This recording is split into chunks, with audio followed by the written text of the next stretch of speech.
Welcome back to another episode of Cheapskate Nation. We're about to give you the episode that you guys have been waiting for a while. I finally need an oil change on my wife's 2014 Yukon. We're going to go out there and check to see if my last repair on that fixed my leak or not. I'm pretty confident that it did because I don't see the oil drips in the driveway like I used to. However, there's like a couple, so there might be something else that's leaking. Let's keep our fingers crossed. I hope to God it's not a rear main seal. It might be, there's an inspection cover under there that I'm going to pop and take a look at. Hopefully there's no oil underneath it. Hopefully the oil is just on the outside of it. So let's get some vehicles moved around. Let's go. Well, I got to first go buy an oil filter, but we're going to get some vehicles moved around and get after it. Open the garage, pull the S10 out, put this in it, and then figure out how to lift it up, because right now all my jack stands are being used on the Thunderbird, so hopefully I can lift up at least one side and sneak a one of my ramps under there. This thing's got this flap under here. It makes it fair to pull it up.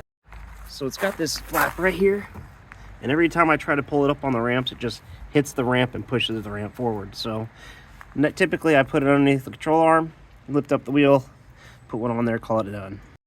Maybe I'll give you a or what's a car video without a cold start on the Cheapskate S10? You know, everybody loves horsepower. O'Reilly's Auto Parts. Now don't tell me you don't do that too when you see the O'Reilly sign. This muddy driveway is not going to make it any funner for me to work on the car underneath it. Great. But hey, I got a new tool. Check this out. Oh, I dropped it. I'll have to show you in a minute. You guys up for a cold start on the S10?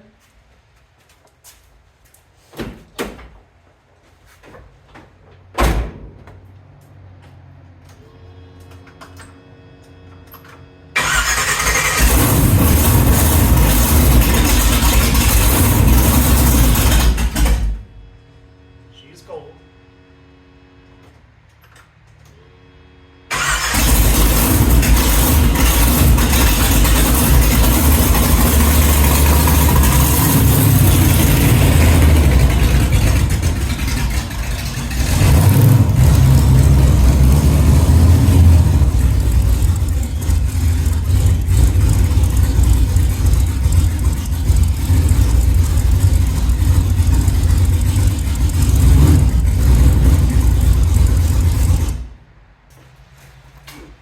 The most essential tool for this video is my Cheapskate garage funnel.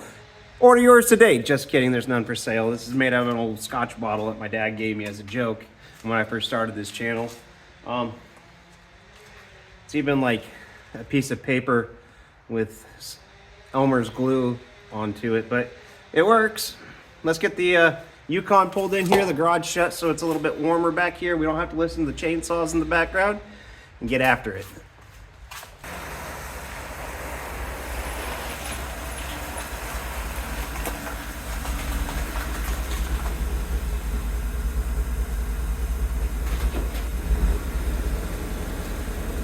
This thing barely fits in here with all this crap in here. But as promised, let me show you the oil pressure on this thing hot idle. It's actually sitting pretty good right now. It's not completely warmed up. What is it? 190. Well, 160, 180, 190, 195 maybe. But that's where it's sitting at right there. Let's go ahead and get this started. I know you guys are sitting there clicking through this, wanting to get it done. If you're a cheapskate like me, and all your jack stands are being used on other projects, like you could use a piece of wood like this right here. I just cut a little 45 in it to help the tire get up onto it. I got a big belly on me. I'm a little bit chubby, or a lot of chubby, depending on who you ask. But I just need a little extra room to get my ass under there so I can check it out. God dang, this thing is looking good. If you're a connoisseur of classic cars, you can find this car on my channel as well. Go ahead and scroll through and take a look at what I've done for the progress. We're going to try to get this on the road for this summer. So this is what absolutely sucks about doing this in here at night when it's been raining. I got this big puddle of water I'm gonna have to crawl through every time. So we're gonna mop that up first. Maybe.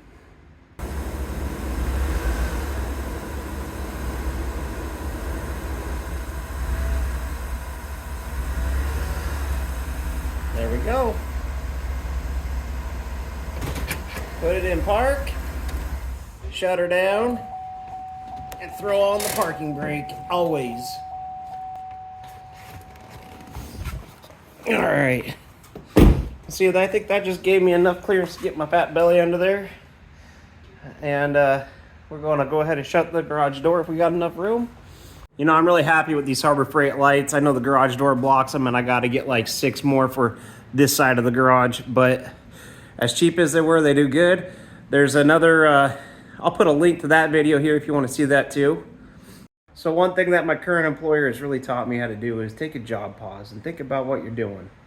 Before I crawl under there, I need some tools. I think it's a 14mm wrench for the oil drain plug. I need a ratchet to take the oil filter off. I need a flashlight so I can see what I'm doing. I'm also going to need the oil filter ready to go. So let's get all that stuff set up before we even climb under there. Also might help if I pop the hood on the truck too. You know, back in olden times, when you pop the hood, they used to have a light up there that shine down so you can kind of see what you're doing. I guess nowadays they just figure everybody's got a light on their phone. All right, getting this all dried up in there. Probably be wet still under there. Let's get after it. Here's all the tools that we're going to be using today. I grabbed a 13, 14, and 15mm wrench just because I can't remember what the drain plug is off the top of my head. That's an oil filter wrench. Goes on the end of a ratchet. That's what I got the ratchet there for. We got this. We got some paper towel and 2 flavors of oil because I didn't realize I grabbed 1030 off the shelf, but it's not going to hurt anything. It's going to give it a little bit, just a smidge more oil pressure, which is fine in this old engine. But they're both the high mileage synthetic blend, so we're good there. Hell yeah. Today's tech tip is always make sure you lube your O-ring before you get started. We're going to get a little on my finger there. Just a little bit around the edge there. No big deal. All right, the moment you guys have all been waiting for. I'm looking up there. I don't see any drips of oil coming down like I did before off of that cross member, or that would be the sway bar right there. Before it used to have drips of oil. Let's crawl under there and take a better look.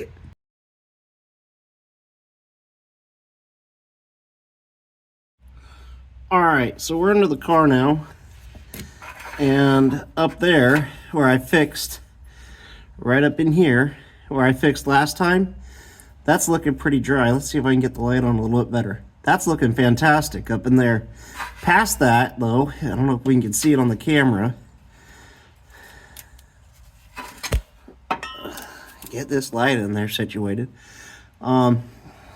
Still can't really see it. But past that, it looks like the oil pan might be starting to go. That's kind of scary, but the part that worries me the most is that little dribble of oil right there. That's the scary part. That tells me that it could be a rear main seal. Right there. So I popped the cover on that, and what I'm gonna do is I'm gonna stick my clean finger up in there and wipe it around on the sides to see if I pick up oil or anything else. Sorry, this is hard to film.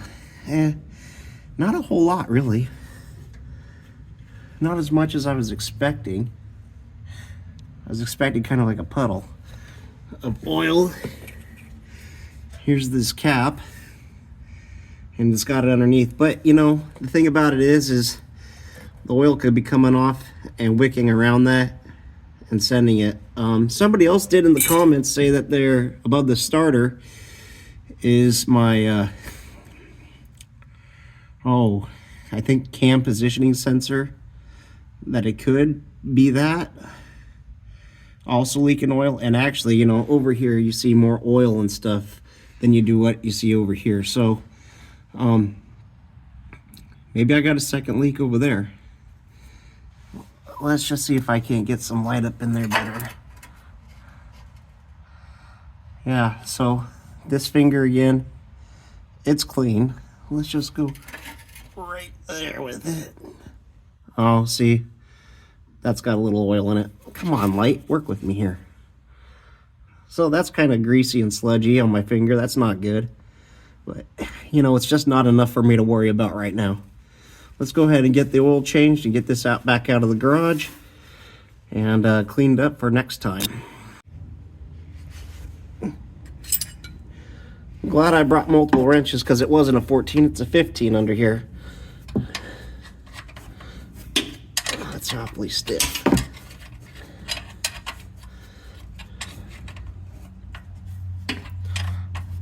Well, you guys don't want to watch all this. So, we're going to probably make another video of where this other leak is. Obviously, there's something going on under here. But it does look a lot better than it did last time. So, multiple leaks. When you're changing oil and if you're not spilling it or if you're not wearing it, you ain't changing the oil right. I'm just kidding. Nah, put on gloves when you do this stuff. All right, real quick check. Make sure we get everything out from underneath the truck. Except for the oil pan, and you see I slopped a bunch over there. I can't pick that up. Yep. Put this right in the center of the garage floor where you can kick it and trip over it and cuss. Say a few nice choice words, but let's top it off with oil. So if you got an old bottle of Clan McGregor sitting around, just want to let you know, it tucks in just about perfect. Right there, nice and stable, good platform to pour in. Oh, of course we're gonna spill it.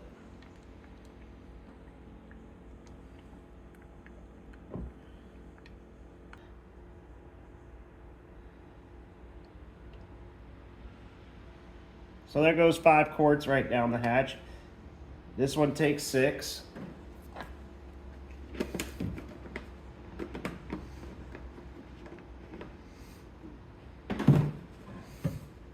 One more bottle to go.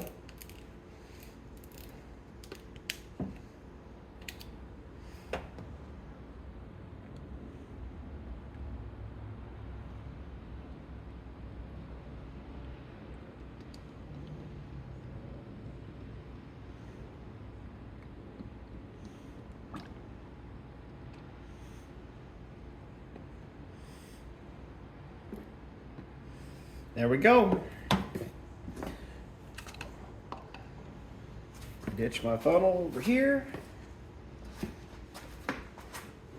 Let's make sure we put the cap back on it. And just like that, we're done. Hey guys, I hope this video was helpful for you, and if it was, please like and subscribe. It helps me grow as a YouTube channel. As you can see in there, my previous and the other video that you saw with the LS oil leaks, what I thought was the main culprit was the main culprit of the leak. There was tons of tiny little oil drops all over the gravel out in front of the shop.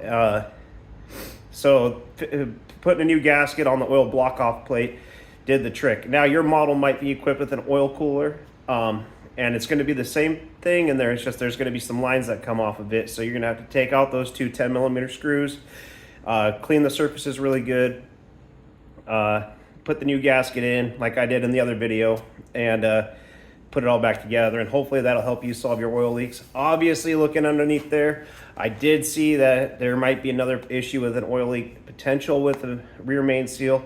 If I do have a rear main seal leak, I'm not going to worry about it until it gets super bad. This truck's got 210,000 or 214,000 miles on it.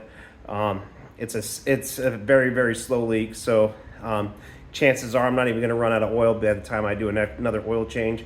When I get some more time on my hands, I'm going to lift it up and see if it is the camshaft position sensor. I heard that that could be a possibility. That gasket could be gone as well.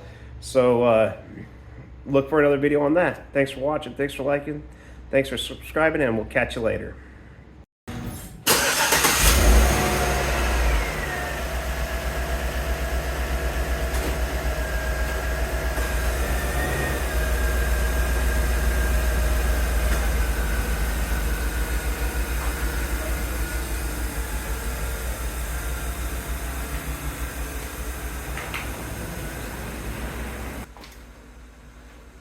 Did I mention you need paper towels when you change the wheel?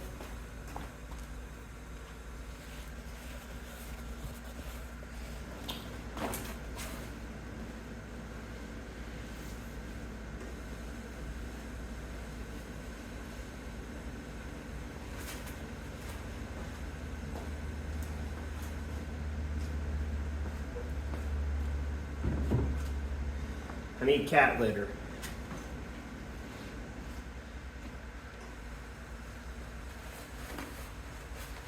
Oh, this is no good.